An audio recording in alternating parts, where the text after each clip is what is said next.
When the day of Pentecost had come, they were all together in one place.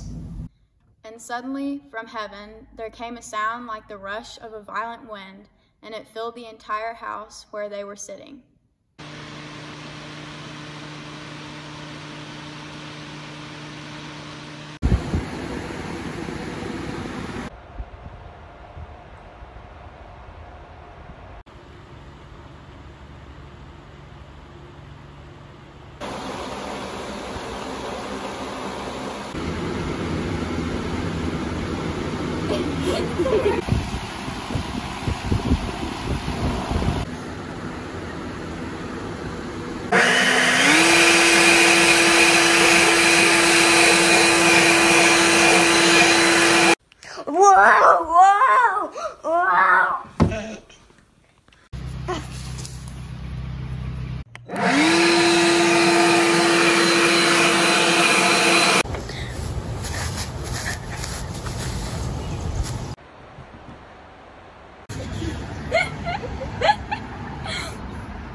Divided tongues as of fire appeared among them, and a tongue rested on each of them.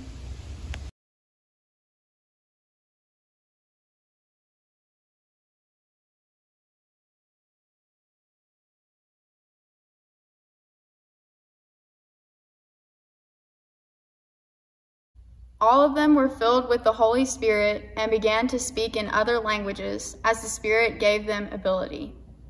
Now there were devout Jews from every nation under heaven living in Jerusalem. And at this sound the crowd gathered and was bewildered, because each one heard them speaking in the native language of each. Amazed and astonished, they asked, "Are not all these who are speaking Galileans? And how is it that we hear, each of us, in our own native language?" Parthians, Medes, Elamites, and residents of Mesopotamia, Judea, and Cappadocia, Pontus, and Asia, Phrygia, and Pamphylia, Egypt, and the parts of Libya belonging to Cyrene, and visitors from Rome, both Jews and proselytes, Cretans, and Arabs. In our own languages, we hear them speaking about God's deeds of power. All were amazed and perplexed, saying to one another, "What does this mean?" But others sneered and said, "They are filled with new wine."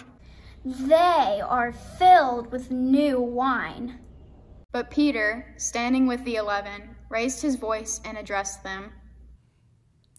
Men of Judea and all who live in Jerusalem, let this be known to you, and listen to what I say. Indeed, these are not drunk as you suppose, for it is only 9 o'clock in the morning. No, this is what was spoken through the prophet Joel. In the last days it will be, God declares, that I will pour out my spirit upon all flesh, and your sons and your daughters shall prophesy, and your young men shall see visions, and your old men shall dream dreams. Even upon my slaves, both men and women, in those days I will pour out my spirit, and they shall prophesy. And I will show portents in the heaven above, and signs on the earth below, blood and fire and smoky mist. The sun shall be turned to darkness and the moon to blood before the coming of the Lord's great and glorious day. Then everyone who calls on the name of the Lord shall be saved. This is the word of the Lord. Thanks be to God. Thanks be to God.